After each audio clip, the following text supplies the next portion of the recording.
नमस्कार दोस्तों, मैं के कौशिक एक बार फिर से आप सभी का स्वागत करता हूं आपके अपने YouTube channel ocean of plastics में। दोस्तों, जैसा कि हम अपनी पिछली वीडियो में आपको बता ही देते हैं कि हमारा नेक्स्ट टॉपिक क्या होने वाला है।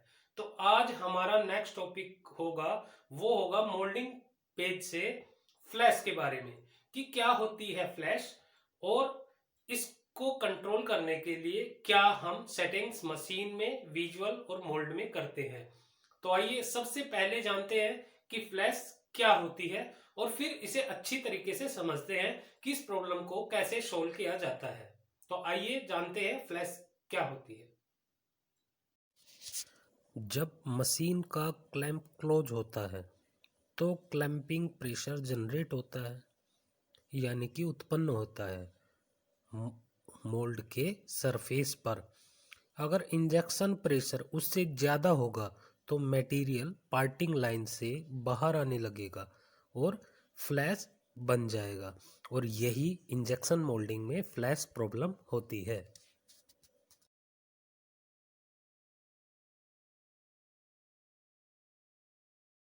तो दोस्तों, हमने जाना कि फ्लैश क्या होता है। फिर भी मैं आपको एक बार हेल्थी तरीके से समझाता हूं कि फ्लैश होता क्या है। दोस्तों, मान लीजिए ये हमारी इंजेक्शन यूनिट है और ये हमारा मोल्ड है और इससे प्रेशर से मटेरियल मोल्ड में फिल हो जाता है। जब ये मोल्ड क्लोज हो जाता है तो एक फोर्स जनरेट होती है। ये प्रेशर जिस फोर्स से आ रहा था, जो प्रेशर से ये मटेरियल मोल्ड में फिल हो रहा था, अगर वो प्रेशर इसके बंद होने की फोर्स से ज्यादा है तो हमारा मटेरियल क्या करेगा? हमारा मटेरियल, ये इसकी पार्ट लाइन है, मान लीजिए मोल्ड की कंपोनेंट की पार्ट लाइन है, उससे बाहर आने लगेगा। और उससे बाहर आने लगेगा तो ठंडा जैसे ही हमारा कंपोनेंट होगा, उसके चारों तरफ मटेरियल एक्स्ट्रा एक्सेस जमा हो जाएगा, एक्सेस रेट में जमा हो जाएगा। और वही एक्सेस मटेरियल जिसकी हमें कंपोनेंट पर आवश्यकता नहीं है, फ्लैश होता है। और दोस्तों, इसको रिमूव करने के लिए, इसको हटाने के लिए हम सबसे पहले क्या करेंगे? फ्लैश की सेटिंग हमेशा शॉर्ट मोल्ड की सेटिंग से उल्टी है। मतलब शॉर्ट मोल्ड में जो हम बढ़ाते थे वो फ्लैश को कम करने के लिए कम कर देंगे। जैसे सबसे पहला, दोस्तों, हम सबसे पहले मशीन का इंजेक्शन प्रेशर रिड्यूस करेंगे, कम करेंगे। क्यों कम करेंगे?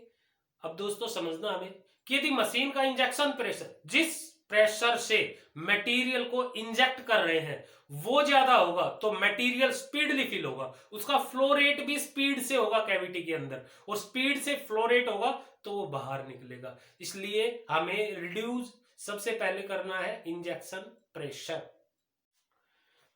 अब दोस्तों सेकंड, जैसा कि डेफिनेशन में ही है, क्लैंपिंग फोर्स, जो मोल्ड बंद हो रहा है उसकी फोर्स अगर कम होगी तो क्या होगा कि मटेरियल एक्सेस बाहर हो जाएगा।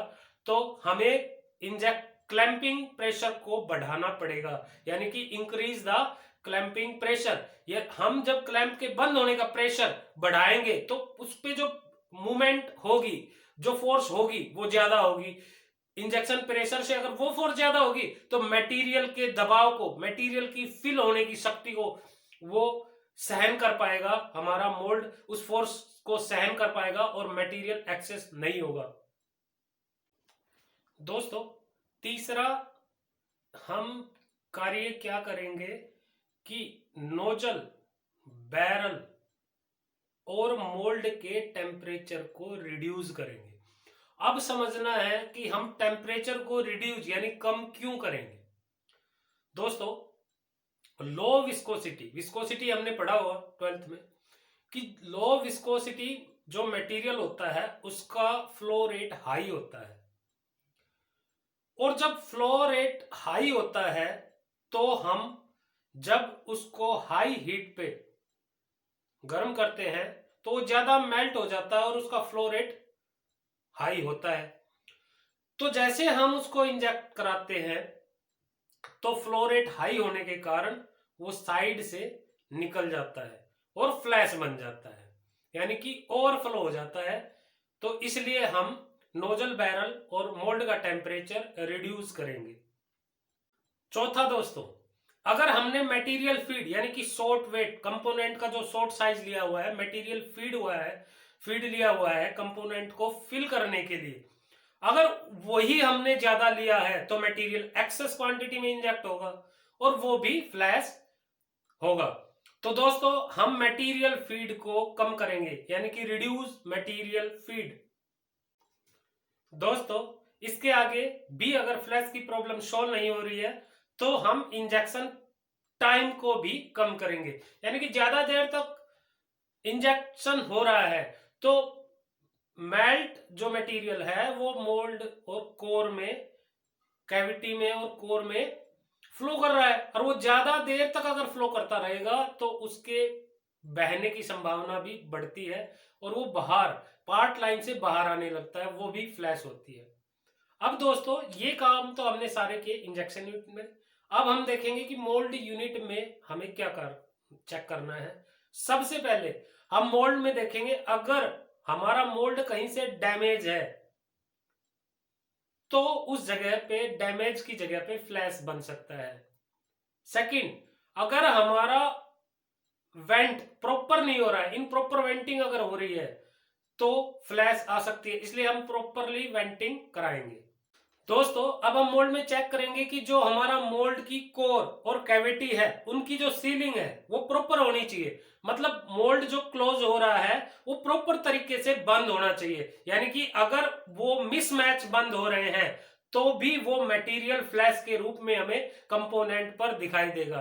तो हमें कोर और कैविटी के मैच को प्रॉपर करना है। दोस्तों हमने सीखा कि फ्लैश किन किन कारणों से आती है। एक शॉर्ट तरीके से एक वीडियो में मैं आपको दिखाऊंगा कि फ्लैश के लिए हमें क्या क्या कम करना और बढ़ाना पड़ेगा। दोस्तों आज की वीडियो कैसी लगी मुझे कमेंट्स करके जरूर बताएं। अगर आपको मेरा चैनल अच्छा लगता है, मेरी वीडियो अच्छी लगती है तो प्लीज इसे सब्सक्राइब कीजिए और ज्यादा से ज्यादा लोग इसका फायदा उठा सके, तो इसलिए इसको शेयर करना ना भूलें। दोस्तों अभी जो हम इंडस्ट्री टेक्निक्स की जो ट्रिक्स आपको बताते हैं इस चैनल के माध्यम से, उसमें हमारा अगला टॉपिक होगा 4M, जो बहुत ही इंपॉर्टेंट टॉपिक है। 4M लगभग रिक्रूटर्स इसे पूछते हैं, इंट्रोवर्ट पूछते हैं, तो दोस्तों देखना बिल्कुल ना भूले। और इंडस्ट्री टेक्निक्स के टॉपिक्स हम आगे नेक्स्ट वीक से आपको ऑनलाइन देंगे, तो ऑनलाइन का टाइम एक फिक्स कर दिया जाएगा, उसमें आप ऑनलाइन आ सकते हैं और ऑनलाइन क्लासेस को ज्वाइन कर सकते हैं। आज के लिए बस इतना ही। नमस्कार।